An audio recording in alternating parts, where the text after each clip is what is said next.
Гоги и Чину учат всеки ден, животни в природата движат се навън. Скачай, пляскай, тихо върви, учим за животните забавно, нали? Повдигни листата, мравки вървят, следвай следите, птиците летят. Разклати хобота си като слон, пърхай като пеперуда нагоре с тон. Скочи като жаба край езеро синьо, промъкни се като гущер в слънце красиво. Катери се като маймун, наклонена близо, плъзни се като змия точно тук тихо.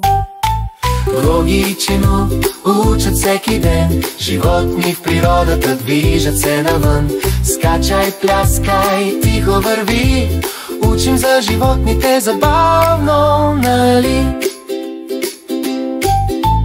Греби като бобър, водата пръскай, копай като заек, пръста разпръсквай, реви като лъв, с грива горда знай, подуши като мишка с нос нагоре, хай. Разпери крила като орел, горд и смел, тропай като носорог, тежък и цел. Чукай като кълвач по дърво, скачай като кенгуру, едно, две, о! Гоги и Чину учат всеки ден, животни в природата движат се навън. Скачай, пляскай, тихо върви, учим за животните забавно, нали? Пляскай като слон, охладен в пръста, кри се като елен, никой да не те видя. Греби като мечка, ме да опиташ, пълзи като костен урка, бавно, но виждаш.